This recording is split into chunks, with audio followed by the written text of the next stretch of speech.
그래서 자연스럽게 그런 얘기는 이제 빼고 들어갈 수 있으니까.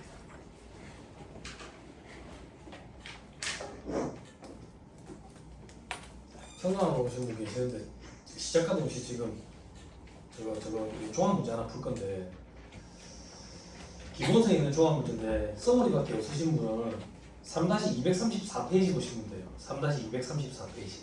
나머지 분들은 기본성을 보시고 기본성 있으신 분들은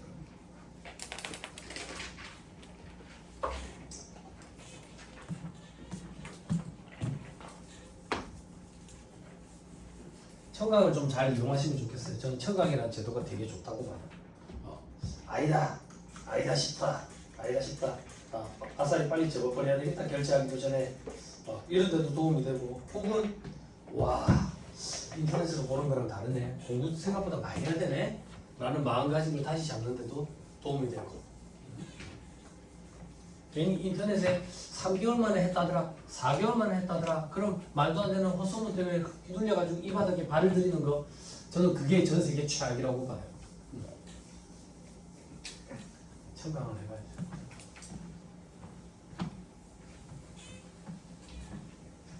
요즘에 대학에는 청강 이런 거 잘 안 하냐? 청강 우리 때는 도강이라고 그랬는데 살짝 가서 듣는 거. 요즘에 그런 거 잘 없냐? 아 그래? 여학생이 99%인 그런 수업 있잖아. 안 들어봤어 그런 거? 도강하러? 아 그래? 아동심리학 이런 과목은 여학생이 99%야. 그걸 내가 번개같이 빠른 움직임으로 수강 신청에 성공을 해가지고 100몇십 명이 수업을 듣는데 남자 3명밖에 없었어. 와 너무 좋더라. 정말 좋더라. 교수님이 또 팀별 과제를 주시대. 감사하게 아무것도 안 했던 것 같다. 요즘엔 그런 게 없지. 자 문제 한번 해볼게요. 사이즈가 좀 커요. 힘들 거고요. 근데 왜 힘드냐면 이렇게 생각해야 돼. 단기 대손 실적률 계산하는 게 좀 버거워요. 이 문제에서 단기 대손 실적률이 몇 프로라고 만약에 주어져 버리면 1차 시험용 문제가 되는 거예요. 졸면 안 된다. 알았지? 자, 갑법인의 24기 2024년 풀입니다. 체크 딱 하고 세무조정 해봐라. 1번에 정기말 유보금 중에는 23기 대손 충당금 한도 초과액 800과 23기에 지금 24기니까 대손 부인된 매출 채권 200 소매시효 완성이 있다. 무슨 소리인지 모르겠다. 복잡다. 일단 2번부터 봐야 되겠다. 우리 대손 충당금 계정 T 계정부터 한번 그려보자.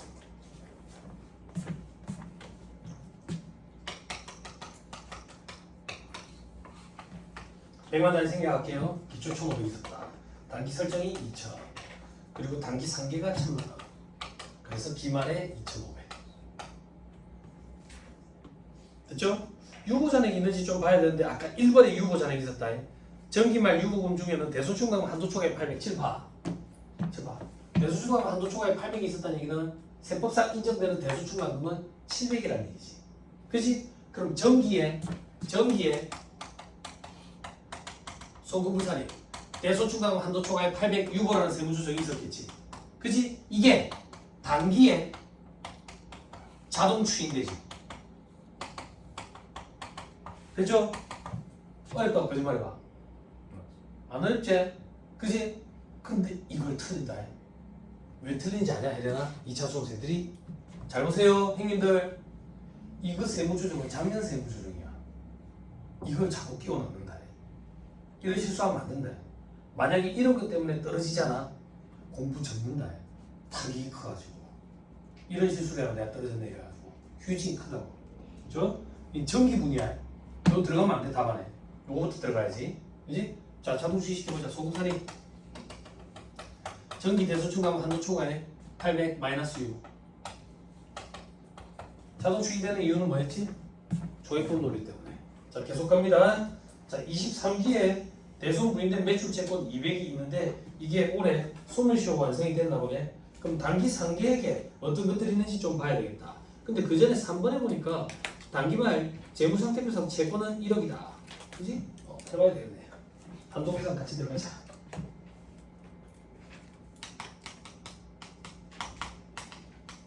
한도는 어떻게? 설정 대상 채권에 설정 6 곱하지. 6은 둘 중에 큰 걸 했다. 1%와 단기 대손 실적률.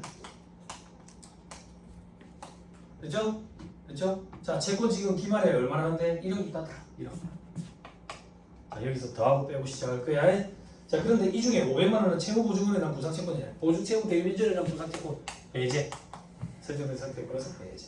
자, 그리고 300만 원은 회생의 인가결정으로 회수불능으로 확정된 채권이다 볼 때 있네. 그지? 자, 요거부터 먼저 한번 해볼까? 300만 원은 23기에 법에 의한 회생의 인가결정으로 회수불능으로 확정된 채권이다. 자, 보아나 빨리 책에 찾아봐. 이게 신고조정 사유야, 결산조정 사유야. 신고조정 사유지? 네. 그지? 그럼 이거는 무조건 송금살인 마이너스 유보 해야지. 그지? 칠판 얼마라고?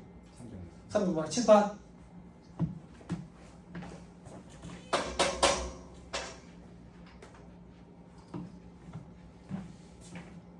칠판 송금살인 회생계획 인가결정으로 인한 거 300만 원 마이너스 유보 세무조정했어요. 칠판 계속 이 300만 원은 신고조정 사유에 있어서 회사가 대손처리를 안 했음에도 불구하고 우리가 강제로 대손을 했어. 대손처리를 했다는 얘기는 세법상 장부가액에서 제외시켜야 된다고. 됐어? 네. 칠판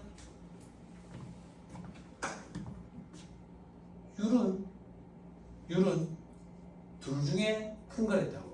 이 실점률은 단기 대손 실점률이야. 단기 대손 실점률은 단기 대손금액 정기 말 기준이었지? 정기 말 채권가액. 그런데 세법을 하고 있으니까 세법상 그리고 세법상. 그지? 칠판 올해 300만 원만큼 세법상 대손금이 생겼네. 오케이? 같은 식으로 하는 거야. 현란해진다 칠판이. 자, 다시 돌아와서 그 다음 줄 한 줄이니까 그냥 읽어버릴까? 정기말 재무상태표상 대손출만큼 설정대상 채권은 747-950-050이다. 아, 여기 정기말 채권가액은 747-950-050이다. 그런데 회계상금액이라고 지금 주어져 있어요. 세법상금액으로 돌려야 되겠지. 여기까지 됐어요? 됐어요? 자, 앞으로 다시 돌아가자. 자료 1번으로 가자. 1번의 첫째 줄 끝에 23기에 대손 부인된 매출 채권 200만 원이 있다. 200만 원이. 자를 봐봐. 23기에 대손 처리를 했는데 부인이 됐나 봐. 그러면 추정을 해보자. 답안에 들어가면 안 돼. 23기에 송금불산이 대손 부인된 거 200만 원 유보라는 세무조정이 있었어. 23기에 그치? 그러면 23기에 회사는 이걸 채권에서 떨어냈단 말이잖아. 근데 떨어내면 돼? 안 돼? 안 되지. 근데 떨어냈단 말이잖아. 떨어내서 이 금액이라며. 그런데 세법상 채권가액이 돼야 되니까 다시 더해줘야 되겠지. 됐어요? 칠판 떨어냈다면서 회계상으로는 그래서 떨어내서 이 금액인 거야. 근데 떨어내면 안 되지. 다시 살려놔야지. 200이랬어? 200. 살려놔야지. 여기까지 됐어요? 됐어요? 근데 괄호 안에 읽어볼게. 괄호 안에 뭐라고 돼 있어? 24기에 소멸시효가 완성이 됐네. 24기에 소멸시효 완성되면 어떻게 해야 되는데? 신고조정 사유니까 송금산이 시켜야지. 답안 송금산이 소멸시효 완성 얼마? 200만원 마이너스 6. 칠판 소멸시효가 완성돼서 송금산이 마이너스 6으로 송금산이 시켜버렸네. 그럼 채권에서 없애버려야지. 다시 없애버려야지. 칠판 그리고 이 금액은 단기에 대손 실적에 해당하네. 재밌지? 안 재밌어? 어렵냐? 야, 아직 안 곱했잖아. 더하고 빼고만 했잖아. 그치? 곱하기 시작하면 이제 어렵겠지? 재밌지? 재밌는 거야, 이런 게. 이런 게 재밌는 거야. 재밌는 거야. 이제 느낌이 그런 느낌이 안 들어? 어떤 느낌? 전환사체가 낫겠는데 전환사체 푸는 게 낫겠는데 할 줄 알아야 된다. 할 줄 알아야 돼. 자 계속 갑니다. 뭘 계속 가? 2번에 봐봐. 2번에 단기 상계액 1000만원 돼 있지. 찾았어요? 칠판 여기야. 단기 상계액 1000만원. 적절하게 즉 세법상 대손 사유를 충족해서 적정하게 상계 처리가 되는지 여부를 판단해 봐야 된다고. 밑에 별표시 1에 별표시에 부도 후 6개월 이상 지난 한 매 총액을 상계한 것이다. 부도 발생으로부터 6개월 이상 경과한 수표 중소기업의 외상 매출금은 신고조정 사유야 결산조정 사유야? 결산조정 사유면 결산서에 반영을 해야지. 회사가 지금 반영을 했어 안 했어? 했네. 잘했네. 그럼 손댈 게 있어 없어? 왜 있어? 비만 금액 1000원은 남겨놔야지. 한 장이야 두 장이야? 한 장이지? 그지? 그럼 칠판 올해 세무조정에 송금불산이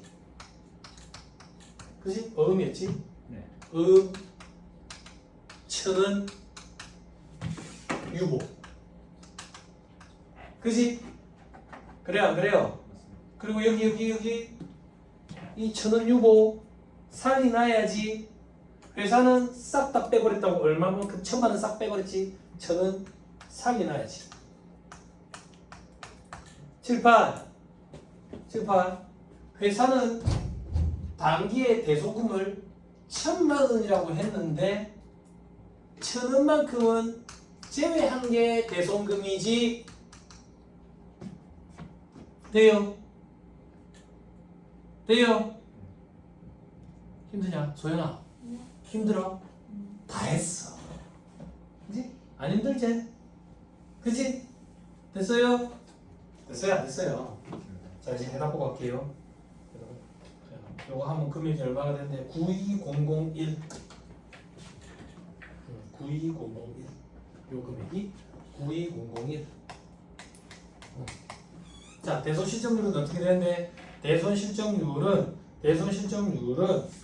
안 나오네. 해답. 대손실적률은 몇 프로가 되는데 1%보다 작은가매? 아닌데 2%인가? 이거 계산 한 번만 해봐요. 대손실적률 왜 몇 프로인지 안 나와? 풀이에 14999 나누기 74990 하면 딱 2%야? 2%. 요게 더 크네. 2%. 그럼 2%를 적용해야 돼. 됐어요? 자 이제는 해답에 맡길게요. 읽어보세요. 요거에 2% 곱하는 거야. 2% 곱한 것과 뭘 비교한다고? 기말잔액을 비교해요. 기말잔액을. 그럼 한도초과액이 발생했네. 한도초과액이 얼마 발생했는데 23, 159, 980 이렇게 발생했네. 송금불살입 유보.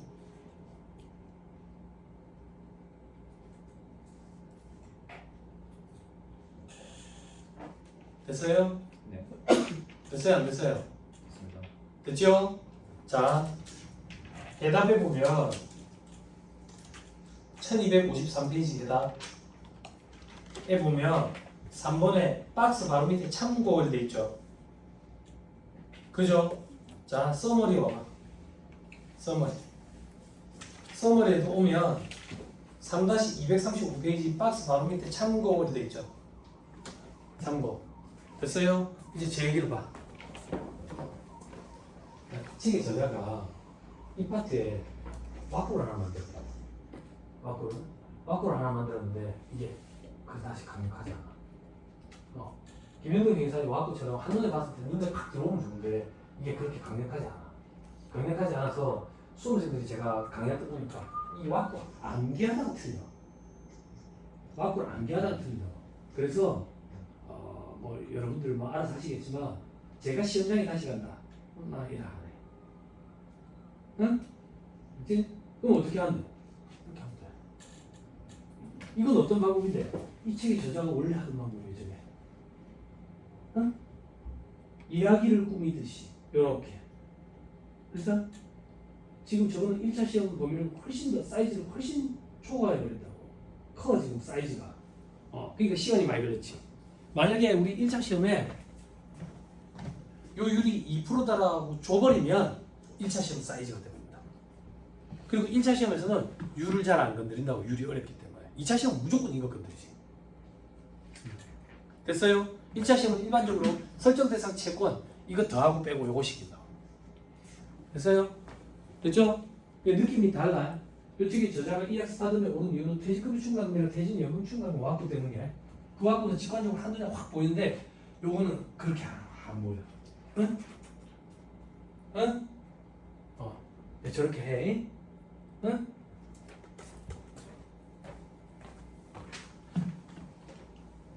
근우야, 딱 보니까 느낌이 어때? 집에 가서 스케치북에 그려야 될 게 생겼지? 그지? 내가 미쳤다고 지금 색깔을 달리 했겠어? 그지? 너도 이렇게 해야 되겠지? 그지? 연습 몇 번 하면 돼. 집에서 이거 한 3-4번 연습해보면 와 진짜 사람이 못하겠는데 그 정도는 아니야. 그 정도는. 응? 근데 그런 느낌은 슬슬 오지. 회계 문제 풀기 훨씬 나을 것 같은데 이제 그런 문제들이 등장하기 시작하는구나 이렇게. 네? 이게 세법 개론책에는 종합 문제가 몇 개 없어. 그 중에 한 개라. 2차 때는 세무회계 연습책에는 다 이런 종합 문제라고. 다 이런 종합. 됐죠?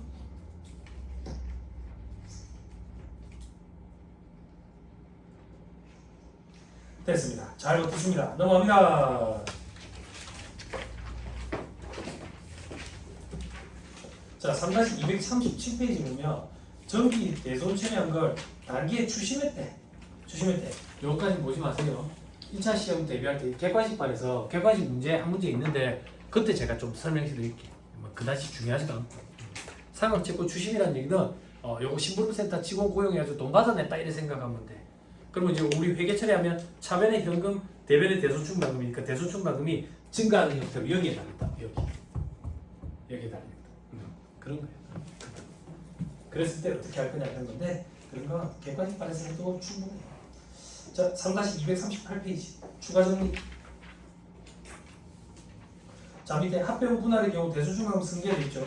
합병 등기일 현재 대손충당금 중 합병 법인이 승계한 금액은 그 합병 법인 등이 합병 등기일 현재 가지고 있는 대손충당금으로 본다라고 돼 있죠. 그죠? 이게 결론이 뭔데? 합병할 때 대손충당금을 승계해 올 수 있다 그 얘기예요. 내가 이 회사를 잡아먹는다고. 이 회사를 잡아먹으면 이 회사가 그동안 설정해놨던 대손충당금을 내가 그대로 승계해 올 수 있다고. 다만 조건이 있어. 어떤 조건? 이 회사가 대손충당금을 설정할 때 설정 대상이 됐던 채권이 있을 거 아니야. 그 채권도 그대로 갖고 와야지. 그래야지 대손충당금을 승계해 올 수 있다고. 됐죠? 말문제 보기 대비하면 돼요. 2차 시험에서는 이 조문을 서술하게 될 거예요. 합병 분할과 관련된 조문을 써요. 자, 그 밑에 괄호 이번에 소멸시효 완성된 채권 처리는 이미 다 했다. 밑에 보시니까 정당한 사유 없이 채권 회수를 위한 제반, 법적 조치 등을 취하지 아니해가지고 소멸시효가 완성된 경우에는 그때 적대비 또는 기공으로 본다는 얘기인데 이건 실무적으로 굉장히 중요해요. 실무적으로 제가 실무 강의할 때 이런 얘기를 많이 하는데 우리 시험에는 뭐 그닥 영향을 안 미쳐요. 넘어갑니다. 다음 페이지 세부사항 이런 거 볼 필요 없어. 넘어가요. 자, 3-241페이지 쉬어가는 코너 일시상으로 중간 거 이제 어려운 거 다 했다.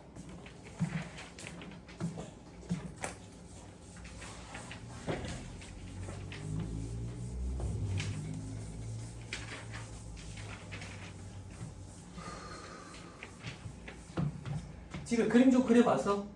학생들 너 그림 좀 그려봤어? 퇴직급여 충당이나 퇴직연금 충당 그림 좀 그려봤어? 별로 안 어렵지. 그것도 스케치북에 꽉 차듯이 그리고니까 그지? 몇 번 해보면 별로 없다. 근데 현업에 나오면 너 이제 공부할 거 가지고 하기는 힘들다. 명세서가 너무 복잡해가지고. 근데 그것도 시행착오 조금만 겪으면 다 하게 돼.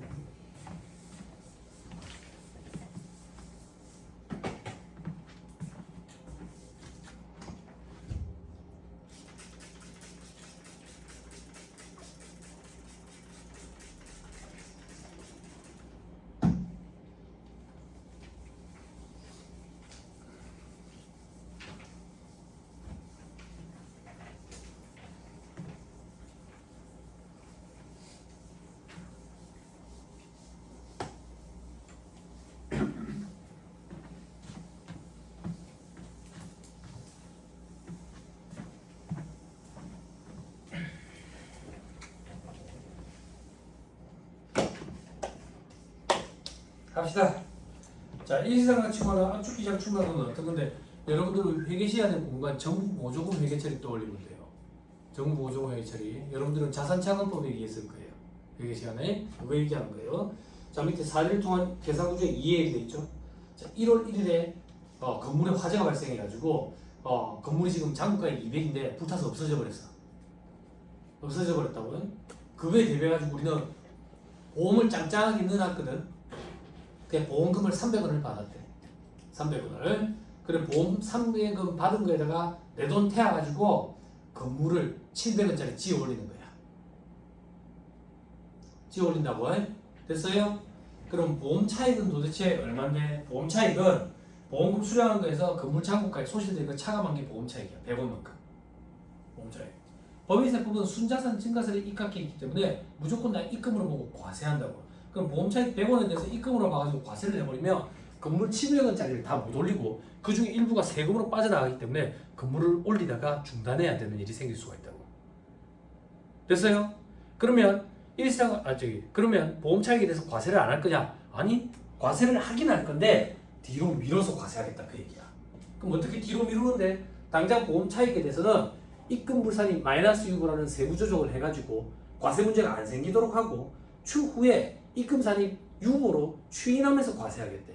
그럼 무슨 명목으로 입금 불산이 마이너스 유보할 건데 그때 설정하는 게 일시상각 충당금이라는 계정이라고. 일시상각 충당금을 설정을 해서 송금산이 마이너스 유보를 하고 추후에 건물 감가상각을 한다든지 처분하는 시점에 입금산이 유보로 추인해가지고 과세 시점을 뒤로 미루는 이연시키는 제도라고. 과세를 안 하는 게 아니야. 됐어요? 됐어요? 그럼 여러분들 회계 시간에 이렇게 생각하면 돼. 정부 보조금 최초에 처리하면 정부 보조금 수익이거든. 근데 여러분들 수익으로 처리 안 하고 자산 차감하는 형태로 계상을 하잖아. 그래놓고 매년 말마다 감가상각비랑 상계 처리하면서 수익으로 잡지. 그거랑 똑같은 개념이구나 이렇게 생각하면 돼. 응? 그럼 안 어렵지. 그지? 자, 그렇더라. 그래서 추후에 감가상각하거나 처분하면 송금산 유보로 추인시킨다더라. 됐어요? 됐지요? 자, 밑에 별표시 1번 송금 산입 방법을 되죠. 송금 산입 방법은 결산 조정이 원칙이다. 다만 신고 조정에 의한 송금 산입도 허용해 준다 하더라. 왜? 여러분들 회계 시간에 일시상각 충당금 이런 거 설정하는 거 본 적 없죠? 회계에서는 이런 걸 인정을 안 해주는 거야. 인정을 안 해줘. 그래서 신고 조정에 의한 송금 산입을 길을 열어줬다. 근데 밑에 별표시 2번을 봐봐. 요게 시험에 나오는 거야. 만약에 대체 건물 취득가액이 250이래. 250. 그러면 일시상각 충당금을 설정할 수 있는 송금 산입할 수 있는 금액 50이 된다 그랬지. 이게 무슨 말이냐면 우리 아까 보험 차익이 100원이었잖아요. 보험금 300원 수령해가지고 그지? 그지? 근데 대체 건물이 300원이 넘는 건 모르겠는데 300원이 아니라 250원이래. 250원이래. 그럼 대체 건물 취득할 때 그 금액은 어떤 금액으로 구성됐는지 순서에 따라 가지고 일시상각 충당금을 설정할 수 있는지 여부 판단이 달라진다고. 대체 건물이 만약에 250원짜리다. 건물이 250원짜리다. 그럼 대체 건물 취득할 때 기존에 있던 건물 소실된 잔고가액이 먼저 대체 건물의 취득가액을 구성하는 걸로 봐. 200원. 보험 차익은 얼마인데? 보험 차익은 100원이었지. 이 중에 50원만 보험 차익이 투입된 걸로 봐. 그래서 요거에 대해서만 일시상각 충당금을 설정해서 송금산이 마이너스 유보한다 그 얘기야. 그럼 나머지 50원은 당장 요번 과세기간에 과세가 되는 거예요. 요런 형태가 돼야 문제로 등장한다. 됐어요? 네. 됐어요? 안 됐어요? 자, 다음 페이지 3-242페이지 공사부담금, 국고보조금, 보험차익에 대해서 일시상각 충당금, 압축기장 충당금 설정하는 거. 자, 밑에 설정 대상 법인 봐봐요. 공사부담금 열거된 업종으로 돼 있지. 그지? 이 열거된 업종에 열거가 막 돼 있어. 근데 왜 써머리 열거된 업종이라고 돼 있겠어? 그 열거된 게 어떤 건지 시험에서 물어보지 않아. 암기할 필요 없어. 암기할 필요 없어. 네, 열거된 업종 법인만 대상이 된다. 이 정도만. 동그라미 2번에 국고보조금은 열거된 범주를 돼 있지. 이 열거된 범주가 근데 시험에 안 나와. 나올 가능성도 없고. 아무튼 법에 따라 가지고 보조금을 받은 법인 동그라미 3번 보험 차익은 보험 차익이 발생하는 법인이 돼 있지. 그지? 그래서 시험에는 보험 차익만 등장해. 국고보조금, 공사부담금 이런 건 등장 안 하고 보험 차익만 등장한다고. 자 밑에 송금사립 시기는 공사부담금, 국고보조금 등 보험 차익을 지급받은 사업연도에 송금사립할 수 있다. 송금사립. 그 밑에 송금사립 금액은 공사부담금, 국고보조금, 보험 차익으로 취득 계량한 사업용 자산 가액이야. 됐어요? 그럼 이런 문제가 생긴다고. 올해 불이 났어요. 그래가지고 보험금을 수령해서 보험 차익이 있어. 그럼 올해 안에 건물을 지어 올려야지 송금사립할 수 있을 거 아니야. 근데 건물을 내년에 지을 거래. 그럼 뭐 건물값이 얼마인지 모르니까 송금사립을 못 시킬 거 아니야. 근데 아까 송금사립 연도는 올해래. 어떻게 해야 되냐 이거야. 그래서 밑에 별표 시기에 동그라미 1번 지급받은 연도에 취득하지 못하면 사용계획서 미리 제출하면 지급받은 연도에 송금사립할 수 있다. 됐지요?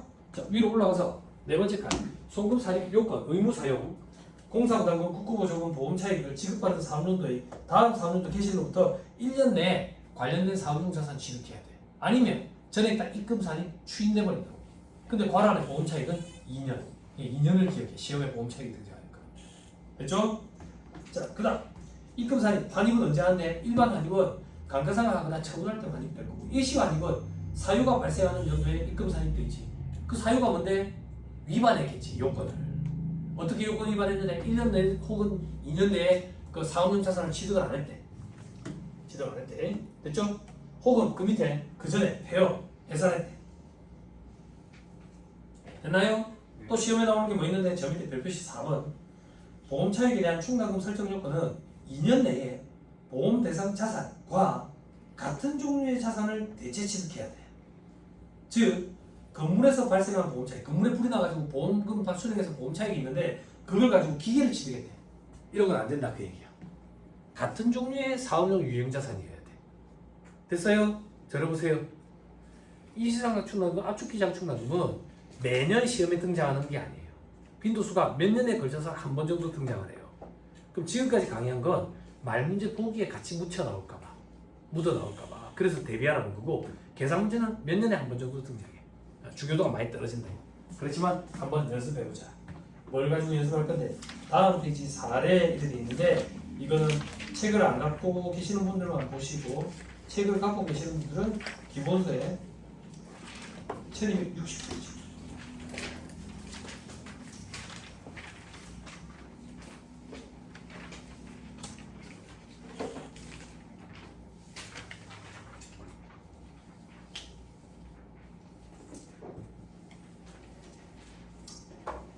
1260페이지 예제에 있죠?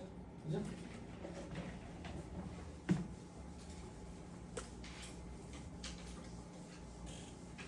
자, 이거 중요도가 좀 떨어진다 해서 예전에는 강의가 안 했었는데 강의하는데 예전에는 왜 강의를 안 했었냐면 이게 여러분들이 시험에 자주 등장하는 파트의 계산법이라 순서가 반대거든.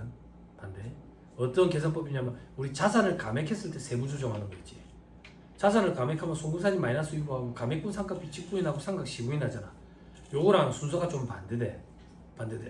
근데 요걸 괜히 강의해가지고 앞에 게 순서가 헷갈려버리면 전세계 최악이거든. 앞에 얘기했던 자산 감액 시 세무 조정 사항이 요거보다는 100배는 더 중요해. 그렇지만 어쩌겠어. 요것도 강의를 일단 해보자. 정리를 잘해야 된다. 자, 12월 4년도 1월 1일부터 12월 31일까지 풀입니다. 보험 차익과 관련돼 가지고 가법인의 회계 처리가 다음과 같을 때 단기 세부담 최소화 방향이라고 되어 있네. 이 멘트가 왜 있겠냐? 학생들 이 멘트 왜 있겠냐? 신고 조정에 의한 송금 산입을 허용한댔잖아. 그럼 송금 산입을 해야 세부담이 최소화돼? 송금 산입을 안 하는 게 최소화돼? 하는 게 최소화되지. 아 그렇게 얘기했었어? 미안해 잘못 들어서. 하는 게 이런 것 같았어. 인제대에서 강의하고 있는 줄 알았어. 하는 게 최소화되지, 그지? 하라 그 얘기야. 자 밑에 보니까 3월 10일 화재로 건물이 소실을 했어. 건물이 취득가액 1억이고 감가상각 200이 4,500이래. 그럼 지금 건물 잔고가액이 얼마란 얘기야? 5,500이란 얘기지. 그지? 그래서 회사가 붕괴를 끊었네. 자, 이 붕괴 때문에 제가 조금만 같이 해드리는 거예요.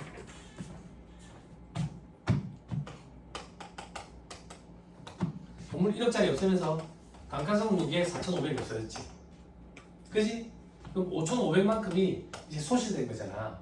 소실된 거. 이걸 아직 어떻게 처리할지 모르겠는 거야, 회사가.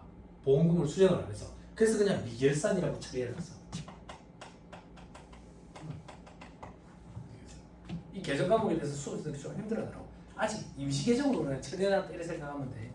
자, 그 밑에 3월 20일에 건물에 대해서 보험금 수령했대. 얼마? 8천 받은 거야. 8천 받은 거야. 이 8천 받은 거라 미결산을 퉁쳤다. 그래서 보험 차익이 2,500이야. 그지? 이건 또 왜 상기 처리한대요? 이렇게 생각하면 돼. 요거 두 개 없다라고 생각해봐. 요거 두 개 없으면 요 두 개 부계가 하나로 합쳐지지. 대차가 맞아지고. 이게 결국 우리가 알고 싶은 건 지금 보험 차익이 2,500이라는 얘기야. 2,500이라는 얘기야. 여기까지 됐어요? 됐어요? 안 됐어요? 됐어요? 칠판. 세법상 붕괴라는 건 존재하지 않아. 존재하지 않는다고.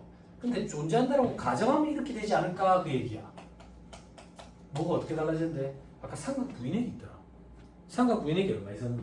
500만. 상각 부인액이 500만 원 있었다고. 그러면 굳이 세법상 붕괴가 개념상 붕괴가 존재한다라면 건물은 1억이고 상각 부인액이 있다는 얘기는 감가상각 무계액이 얼마란 얘기야? 어? 4천이라는 얘기지. 그치? 그럼 미결산이랑 계정하고 얼마가 된다는 얘기야? 6천이 된다는 얘기지. 그치? 그럼 요걸 가지고 무게를 끊으면 미결산이랑 계정하고 6천이 되고 돈은 8천이 들어왔고 보험 차익은 얼마라는 얘기야? 2천이라는 얘기지. 그치? 세보상 보험 차익은 2천이라는 얘기야. 근데 회사는 2,500을 잡았지. 그치? 입금 불사를 해야지.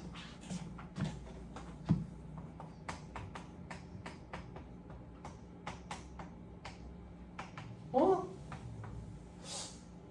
입금 불상이 500 마이너스 6호. 아까 상각 부인액이 500이 있다 했는데 상각 부인액이 500이 있다고? 그러면 정기 이전에 송금 불산이 500만 원 6호라는 세무조정이 있었겠네. 얘가 입금 불산이 마이너스 6호라는 반대의 세무조정을 거쳐서 소멸하게 됐네. 뭐라고 표현한다고? 추인이 됐네. 추인의 유형 뭐 있었어 우리? 뭐 있었어? 처분시 유보 잔액 예 저기 처분 비율 곱한 것만큼 추인되는 거. 또 뭐 있었어? 또 뭐 있었어? 법에 따른 평가 지시 추인되는 거 있었고. 또 뭐 있었어? 이게 어떻게 자동 추인이 돼? 시인 부족액이 발생했을 때 감가상각 부인액 추인되잖아. 그치? 근데 여기도 추인됐네. 여기 이거는 뭔데? 이렇게 생각하면 돼. 불타가지고 소실됐잖아. 넓은 의미에서 처분이라고 생각하면 돼. 그래서 이것도 추인돼. 됐어요?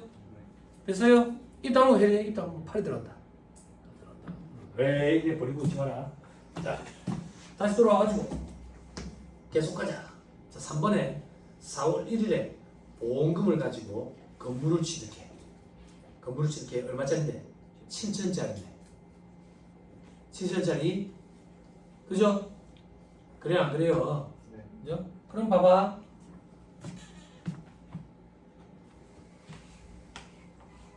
$7천만원짜리 건물을 취득할 때 소실된 건물의 장부가액이 먼저 구성되는 걸로 본다 했다고. 그지? 소실된 건물의 장부가액은 아까 얼마였는데? 6천이었지. 6천.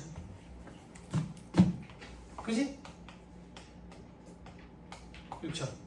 보험 차익은 얼마인데? 보험 차익은 2천이잖아. 2천. 그지? 이 중에서 건물 투입에 포함된 건 얼마인데? 1,000이네. 1,000.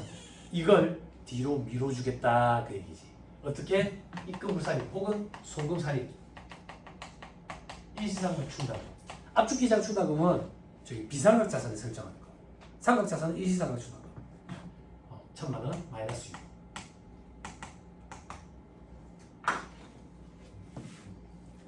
6. 됐어요? 얘는 언제 추인된다 했는데 감가상각 혹은 처분시 감가상각 자료가 어디에 주어진다고. 1261페이지原일 4번 감가상각비 300장 칠판 회사가 계산 감가상각비 얼마라고? 300번 칠판 세법상 상각 범위액을 계산해봐야 되겠네. 그지? 건물이네. 건물은 감가상각 방법 뭐 써야 돼? 정액법 선택할 수 있는 거 아니야? 정액법이지. 그지? 7천만 원. 취득가액 베이스. 그지? 됐죠? 내용수 몇 년인데? 세부담 최소화 과정이 있네. 20년에서 플러스 마이너스 25% 범위 내에서 가까운 내용연수? 아니, 신고 내용연수라고 돼 있어. 그러면 기준 내용연수에서 얘들이 선택해서 신고한 게 지금 20년이라는 얘기니까 20년으로 해야지. 그리고 주 2월할 상각비율 판단해야지. 그지? 언제 취득했는데? 4월 1일 12분에 해갖고 갈게요. 그러면 2625000 이렇게 돼. 2625000 소고부사리 감가상각비 한도 초과액 37만 5천원 유무.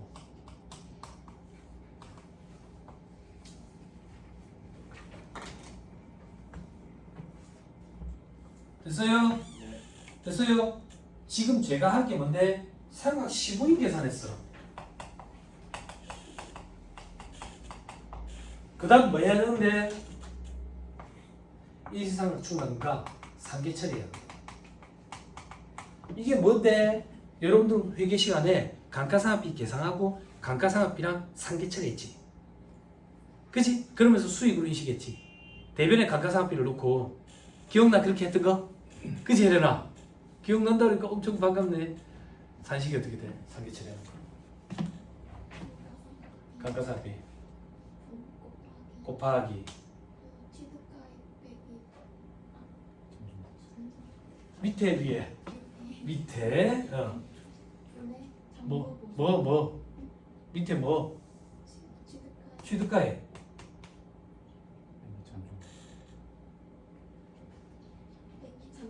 빼기 잔존가치 맞아?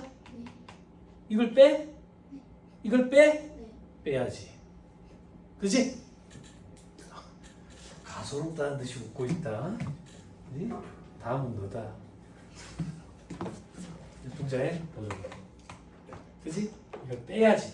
얘기했지. 저는 이걸 빼지 않아야 된다라고 주장하는 입장이라고. 근데 이걸 빼는 게 정답이야. 지금 시험에서는 빼야 돼. 그지? 이런 것처럼 생각하면 돼. 그게 무슨 말인데? 감가상각비 계산했어. 그 다음 이제 상계 처리해볼게. 감가상각비 얼만데? 37만 5천원 곱하기 자 취득가액 얼만데? 7천 중에 이상 중간 설정한 거 얼만데? 1,000만원. 이거 하면 얼만데? 이거 하면 얼만데? 이거 하면 뭐야? 뭐가 잘못됐어? 잘못했잖아. 감가상각비를 써야지. 이건 한도 초과 부인된 거. 감가상각비 얼마? 2625. 이걸 하면 얼마? 37만 5천원. 소금부사립 혹은 입금사립 유보로 추인해가는 거지. 이렇게 감가상각비 추인했다. 얼마큼. 됐어요? 됐어요? 어렵니 안 어렵니? 안 어렵지? 안 어려운 거야. 정해줬다. 그지? 근데 뭐가 헷갈리냐 봐봐. 우리 지금 감가상각비 계산하고 시분 계산했지.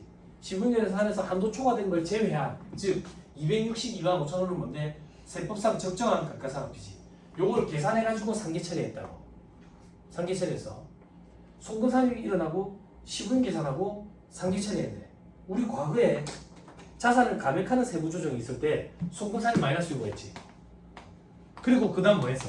감액분 상각비 직부인했지. 직부인하고 시부인했지.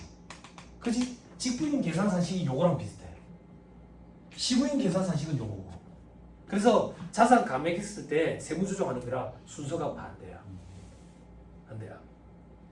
그런데 이걸 강의하는데 이걸 강의를 듣고 얘랑 헷갈리면 전 세계 최악이야.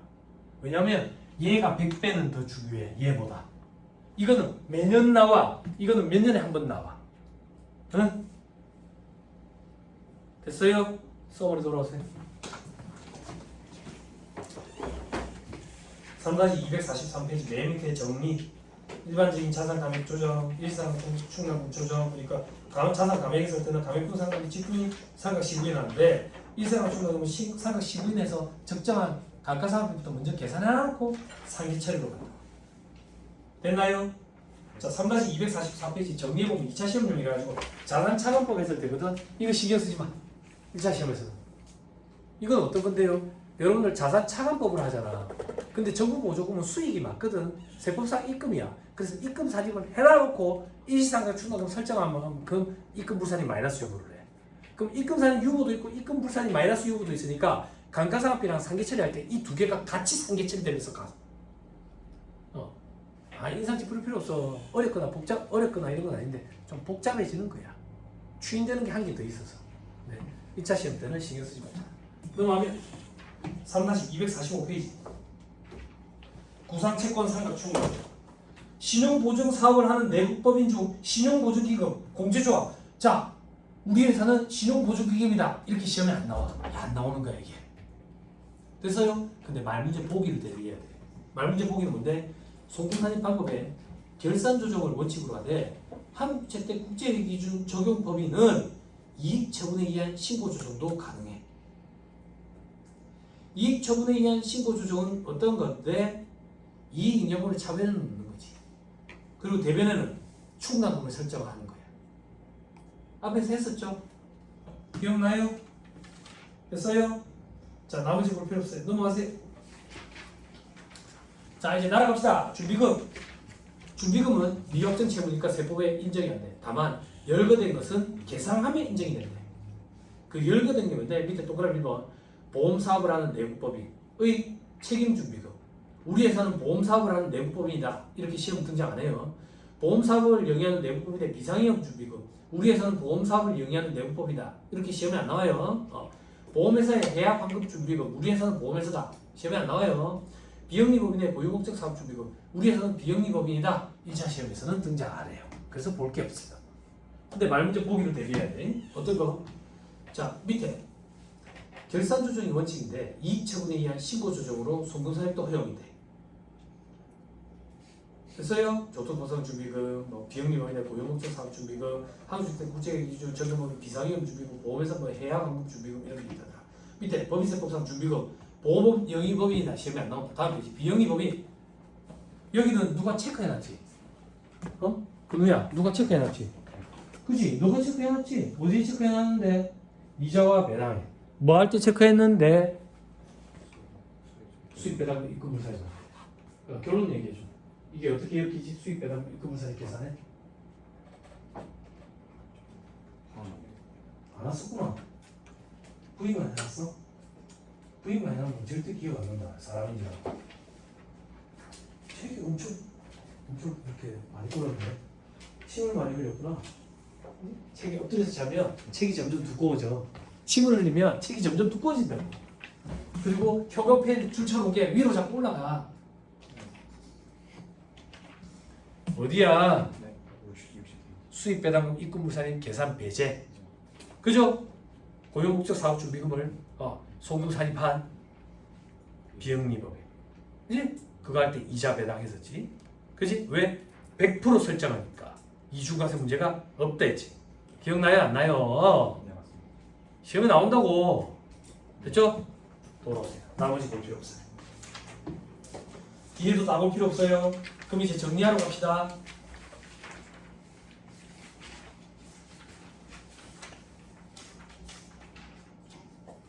(3-210페이지)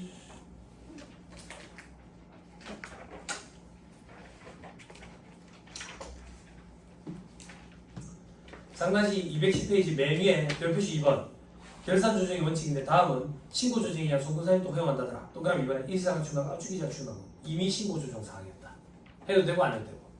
구상채권 상각 충당금 한국채택 국제기준 적용법인 이익처분에 의한 신고 조정 허용이 됐다. 그지? 그럼 이제 어디로 가야 되겠냐? 봉환아 저 앞에 가야지. 말문제 보기 대비해야지. 그지? 어디냐 찾으면 좀 얘기해주라. 3-22페이지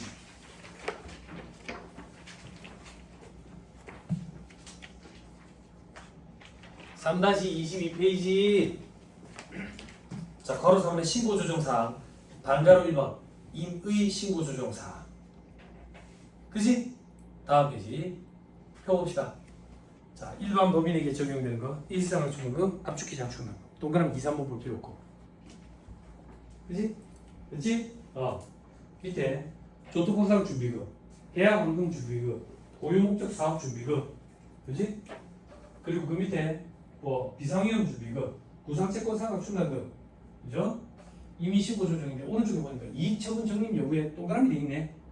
그지? 밑에 동그라미 9번에 감가상각자산 중 유형자산과 법에 정한 무형자산의 감가상각비 송금사실 특례. 요거는 X표 돼 있네. 그지? 근데 왼쪽에 보니까 동그라미 7, 8, 9는 한국재택국제기준 적용법인에게만 적용된다네. 일단 이익처분 적립 여부 동그라미에 별표시 1번부터 가보자. 별표시 1번 이익처분에 의한 적립 여부. 이게 무슨 말인데 회계처리 봐봐. 이익을 처분하니까 이월 이익력이 차분해 와가지고 없어지는 거야. 대변에 준비금이라든지 충당금을 설정하고 이게 이익 처분에 의한 적립이야. 이렇게 해놔놓으면 결산서에 반영해놔놓으면 송금사립을 시켜줄게 그 얘기야. 신고조정에 의해서. 됐어요? 네. 이게 말문제 보기를 구성해. 다음 보기 중 이익 처분에 의한 적립을 하지 않아도 되는 것을 고르시오 뭐 이렇게 송금사립을 할 때. 그래서 이걸 좀 암기해야 되는데 이거 어떻게? 이 책의 저자가 앞글자를 좀 따줬어. 이 책의 저자가 어떻게 따주는데? 자, 동그라미 8번에 구상채권 상각 충당금의 구 동그라미, 동그라미 7번에 비상위험 준비금의 비 동그라미, 동그라미 6번에 고유목적 사업 준비금의 고 동그라미, 동그라미 4번에 조특부상 준비금의 조 동그라미. 그래서 이익 처분에 의해서 적립을 해야지 신고 조정이 가능한 것들은 구비고조 이렇게 암기하라. 근데 동그라미 이번에 해약 환급금 준비금이 또 생겼네. 그지? 이건 막 신경 안 써도 되는데 그것까지 암기하실 분은 막 해자를 붙여가지고 또 암기하시든가. 그죠? 앞에서 따는 거 이런 공부방법에 대해서 경멸하는 스타일인데 저기 있어요. 여러분들이 제 손을 떠나고 나면 이 책 저자 강의를 들어야 되는데 연계가 되도록 그렇게 해드릴게요. 이 여자가 아까부터 자꾸 저를 쳐다봐요. 깜짝 놀랐네요. 눈을 계속 치라게 떠가지고 부처님의 반기한 눈이라고. 그지? 아니 이 여자가 아니고 여기 여자 있어. 이 오빠가 어떻게 여자를 닮았나요? 자, 도라이 아닙니다. 자, 그 다음에 왼쪽에 맨 밑에 한국재택국제회계 기준 적용법인에게만 적용돼 있죠. 그죠? 그때는 오른쪽에 동그라미 7, 8번에는 동그라미 쳐져 있고 동그라미 9번 봐봐. 유형자산의 유 동그라미, 무형자산의 무 동그라미. 왼쪽에 한국재택국제회계 기준의 한국의 동그라미, 국제의 동그라미, 국제의 동그라미. 한국재택국제회계 기준 중에 국제의 동그라미. 그래서 이건 이렇게 또 암기를 시키더라고. 국제, 구비, 유무 이렇게. 이 책의 저자가 그런 식으로 암기를 좀 도와준대. 되니? 옆에다가 써놔. 국제, 구비, 유무. 여기 옆에 써놔. 구비, 고조해. 앞글자 따는 걸 왜 경멸하냐면 2차 시험 때 이제 세포학 공부하게 되면 강사들마다 앞글자를 따져가지고 앞글자가 서로 겹쳐요. 그럼 이제 수험생들이 미치는 거예요. 의미가 없죠. 그런데 앞글자를 따주는 강사들을 디스하는 게 아니라 이렇게까지 나도 해서 갖고 가라는 얘기예요. 갖고 가라는 얘기예요. 그리고 이렇게 시험에 등장을 해요. 이게 너무 수준 낮거든요. 이런 문제는. 그렇지만 어쩌겠어요. 이런 거 놓치면 타격이 크니까. 이런 거는 암기하고 내일 까먹고 암기하고 내일 까먹고 계속 그러는 거예요. 시험 당일날 시험 시간에만 기억하고 있으면 돼요. 그 뒤날 다 까먹어도 아무 상관없어요. 돌아오세요. 잘했다. 이제 부당의 계산 무의미인 거 볼 건데 이건 잠깐 끊었다 할까? 잠깐 쉬었다가 다시